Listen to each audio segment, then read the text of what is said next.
அஸ்ஸலாமு அலைக்கும். பிஸ்மில்லாஹிர் ரஹ்மானிர் ரஹீம்.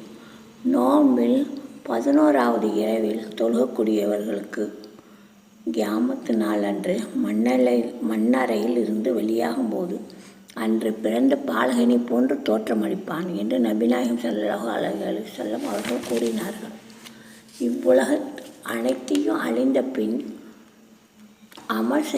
நல்ல அமல் செய்தவர்கள் அவருடைய மண்ணறையிலிருந்து அன்று தன்னுடைய தாயினுடைய வயிற்றிலிருந்து பிறந்த பாலகனைப்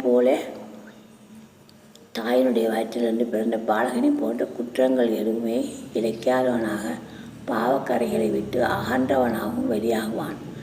இதற்கு மாறாக நடந்தவர்களை பற்றி இறைவன் பற்றி நினைக்காமலும் இறையச்சம் இல்லாமலும் தன் இஷ்டத்துக்கு நடந்தவர்களை பற்றியும் இறைவன் குர்ஆன் ஷரீஃபில் கூறுவதாவது, சற்று கவனிங்கள்.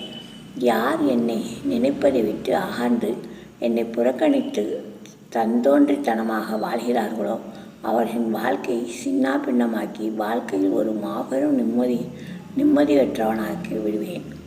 மேலும் கியாமத்து நாளில் அன்று அவனை கண் தெரியாத கபோதியாக மண்ணறையிலிருந்து நாம் எழுப்பப்படுவோம். அப்போது அந்த மனிதன் கேட்பான்,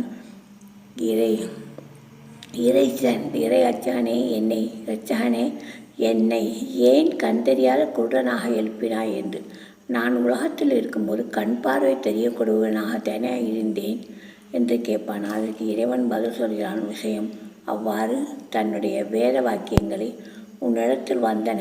அதில் என்னுடைய சட்டத்திட்டங்கள் எல்லாம் நீ அறிந்திருந்தும் என்னை புறக்கணித்து நடந்தாய். மேலும் என்னையே மறந்துவிட்டாய்.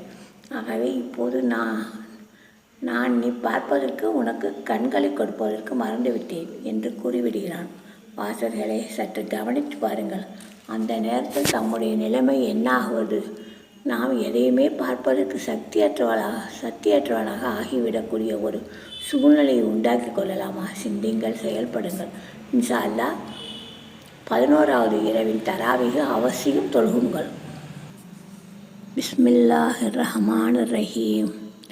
யா அல்லாஹ், எனது மார்க்கத்தை சீர்படுத்துவாயாக, எனது இருப்பிடத்தை விசாலமாக்குவாயாக, எனது ரிஜ்கில் பரக்கத்து செய்வாயாக. யா அல்லாஹ், முரட்டுத்தனம், பொடுபோக்கு, ஈவு முதலிய கெட்ட குணங்களை விட்டு என்னை காப்பாற்றுவாயாக. யா அல்லாஹ், குஃபூர், கெட்ட செயல்கள், பிளவு, பெருமை, முகஸ்துதி முதலிய தன்மைகளை விட்டு கொண்டு காவல் தேடுகிறேன். யா அல்லாஹ். வசலாம்.